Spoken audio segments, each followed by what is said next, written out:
Alright, hello and welcome! So, this is a new type of thing that I'm going to call Quick Questions. This is, well, for this first episode, I took 10 questions that I get asked pretty often, and I'm going to answer them kind of as quickly as I can.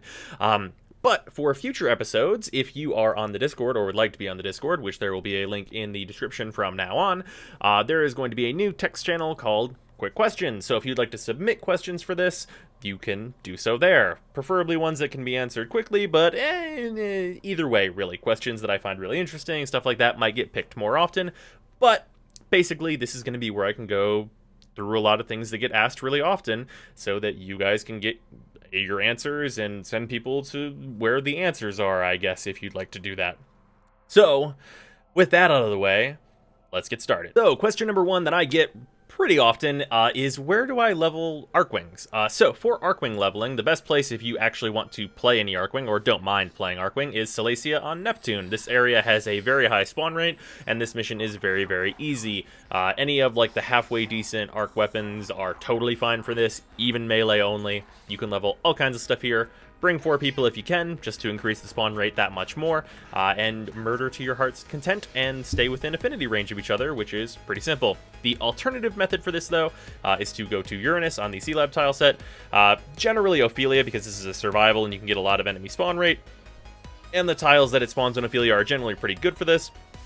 But basically what we're going to do here is you and usually 3 other people will go here, and 3 of you will jump into the water and make yourself continually move around so you don't hit the AFK timer, while someone on land kills the land-based enemies while they stay within affinity range of you. Doing this essentially makes it so that you're getting like the bonus affinity you would get from ground units, which spawn faster and generally give more affinity than Archwing units, and you can be leveled by proxy of that. This one requires you to have someone who is willing to power level you, and I sometimes do this during the Friday stream if you'd like to join in on that stuff.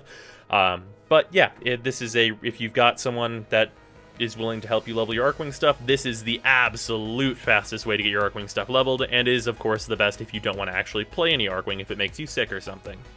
Moving on to question number 2, which is in a similar vein, where do I level Warframes and other like land-based items, let's call them.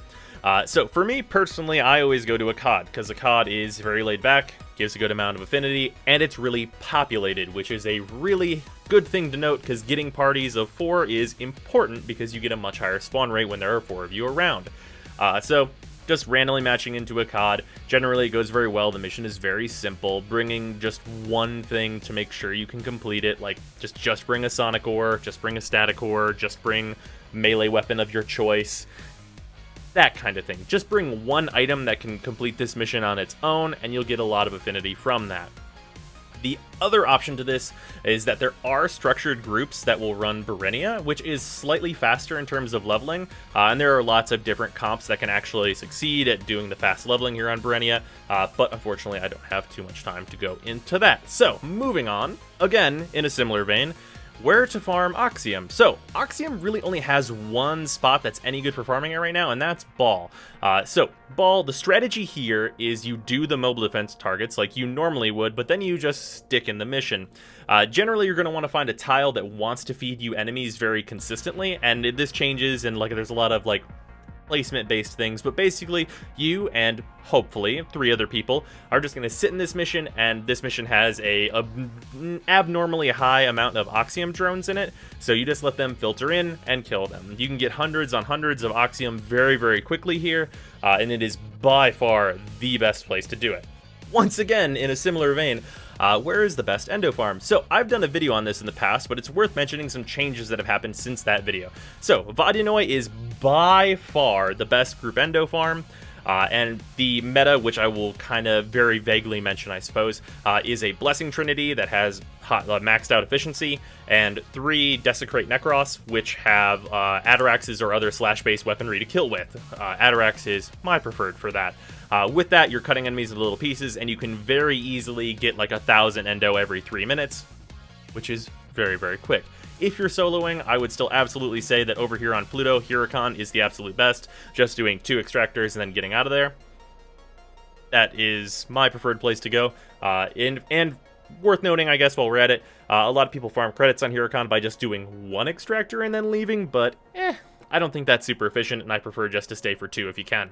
Question number 5, which I still get pretty often, is how do you spin attack so fast? So this is with spin attacking with the Atarax and the Telos Boltes and weapons like that. So I use macros, and if you'd like more details on that, the link to that video is in the description on how I set all my stuff up and spin really fast. Basically, it boils down to I have spin attack bound to one of my mouse buttons so that I can just do it whenever I want on command. Alright, and question number 6, which is, why am I always using Mobilize or Firewalker or some other bullet jump / movement based mod? So, the reason behind this is quite a few things. The first of which is survivability. Moving faster makes it incredibly difficult for enemies to hit you, as you can very easily see by using a speed volt and then pretending that enemies have any real significant chance of shooting you. And besides that, going faster helps you complete missions faster, and it's also just really fun. As for the specifics of why I use Firewalker in most cases, I have this mod leveled, and while Firewalker and Lightning Dash I would say are kind of on the same page in terms of how good they are because of the attached CC of those mods, I would say Ice Spring is kind of right below that, and with the bottom one being Toxic Leap, I believe it's called, which doesn't really have any CC attached to it and just has minor poison damage. So that's why I'm always using those. Question number 7, which I get pretty often, is how long have I been playing Warframe? So if we look at my profile, it says that I've been playing for about 1900 hours.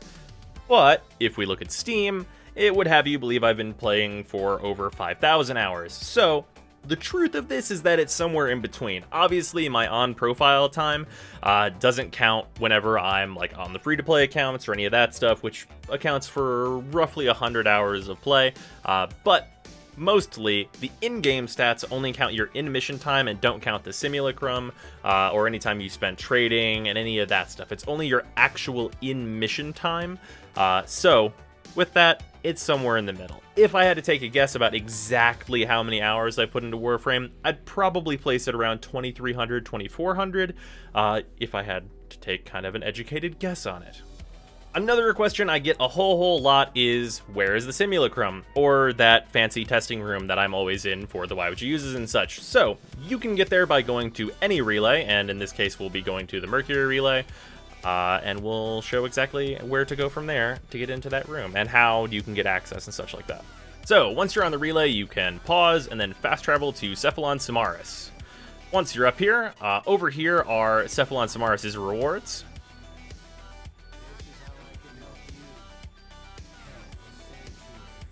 And you can see that if you build rep with Samaris, you can get access to the Simulacrum key.